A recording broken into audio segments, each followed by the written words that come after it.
Deuxième projet gouvernemental, l'état d'urgence. Voilà, Le Monde affirmait le 7 juin que le gouvernement voulait mettre l'état d'urgence dans le droit commun, donc en faisant rentrer dans la loi ordinaire des assignations à résidence ou les perquisitions administratives. Et dès le lendemain, toujours sur le plateau de C'est dans l'air, Christophe Barbier, éditorialiste de l'Express, en remettait une grosse couche. On regarde.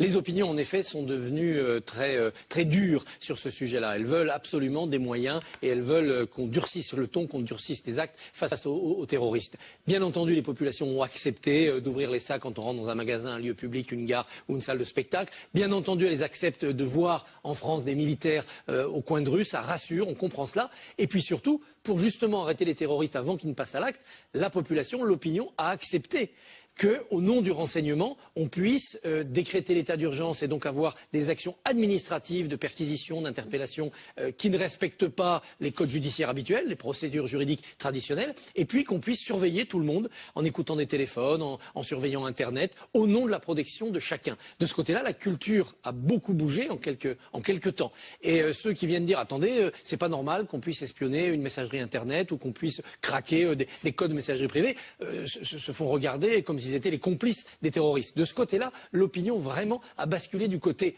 sécurité avant liberté. On est d'ailleurs au stade suivant maintenant, c'est-à-dire que l'opinion est prête à accepter que, par exemple, on arrête des gens de manière préventive. Il y a 12-15 000 fichiers S, il y en a 3 000 jugés dangereux. Pourquoi on ne les arrête pas?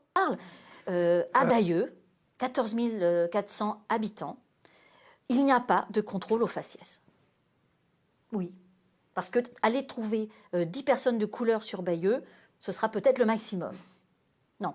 Par contre, vous vous déplacez à la gare de Caen le matin entre 7h et 8h, vous aurez des CRS présents tous les matins pour chasser les réfugiés avec bébés qui sont dans la gare, et même s'il pleut, ils seront expulsés sous la pluie.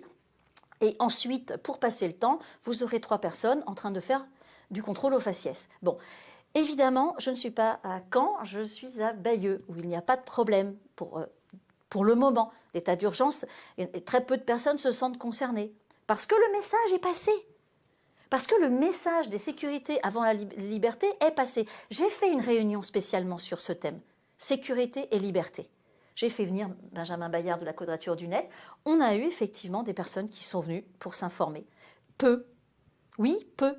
Parce que ce discours insufflé dans les médias depuis des mois a parfaitement fonctionné. Voilà.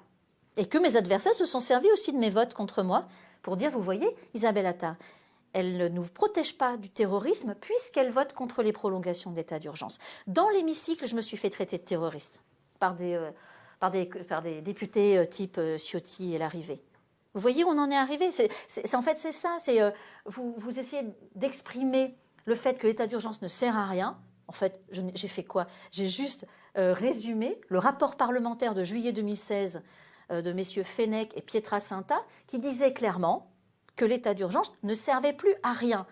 Est-ce que j'ai entendu Christophe Barbier citer le rapport parlementaire qui dit que l'état d'urgence ne sert à rien? Non, monsieur Christophe Barbier nous répète à longueur d'émission et à longueur de C'est dans l'air que les Français veulent plus de sécurité. Peut-être qu'il devrait faire son travail et lire les rapports parlementaires. Qu'est-ce que vous allez faire ?